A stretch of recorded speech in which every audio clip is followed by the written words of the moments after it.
Moi, mä oon Teemu Kehäkarhuista ja mulla on tänään kaverina tässä Niklas. Me ajateltiin näyttää teille vähän minkälaista touhua kuntonyrkkeily on kehäkarhuissa. Ja me tehdään tässä yksinkertaista pariharjoitusta, vähän sarjan lyömistä, mutta tehdään se sillä tavalla kun meillä on tapana. Ja ensimmäinen asia tässä on, että kuntonyrkkeilijäkin tekee aina kaikki lyönnit liikkeestä. Ja näytetään ensin vähän sitä liikkumista, niin että millä tavalla se liikkuu siihen pitäjään nähden toi lyöjä.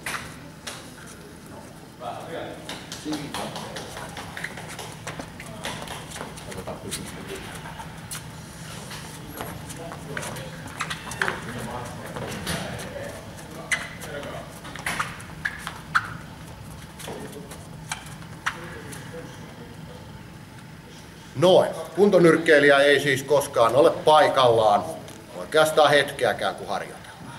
Ja nyt me tehdään tää pariharjoituksena sillä tavalla, että Niklas lyö mulle näihin pädeihin, eli pistehanskoihin, ja hänellä on säkkihanskat kädessä, vähän kevyemmät kuin nyrkkeilyhanskat.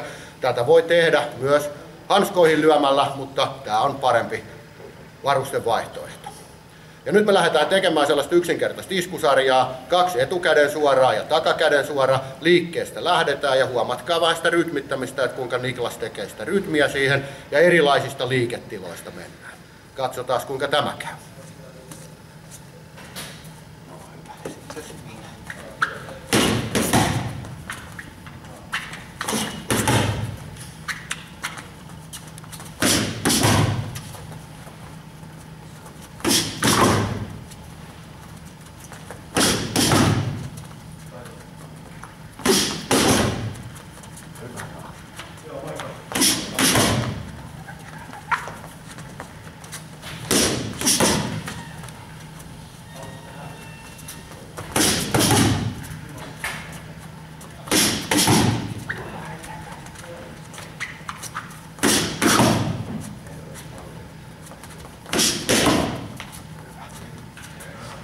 No niin kuin näitte, niin kaikki iskut lähtee liikkeestä ja jopa lyömisen aikana ollaan liikkeessä jopa.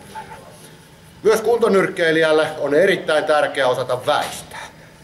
Se on yksi osa-alue tätä lajia ja se pitää osata. Ja nyt näytetään lopuksi vielä, tehdään tätä samaa iskusarjaa sillä tavalla, että se lähtee väistöstä. Tämä alkaa niin, että minä pitäjänä lyön etukäden suoran, jonka Niklas väistää, ja hän hyökkää sen jälkeen tällä samalla iskusarjalla.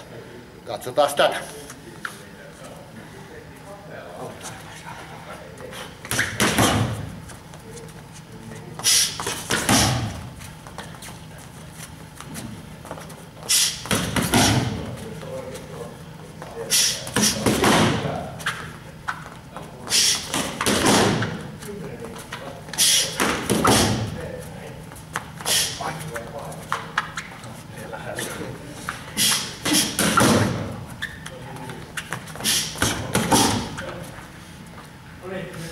No niin, hienoa. Niin kuin huomaatte, niin aivan joka kerta ei voi onnistua, mutta sellaista nyrkkeily on.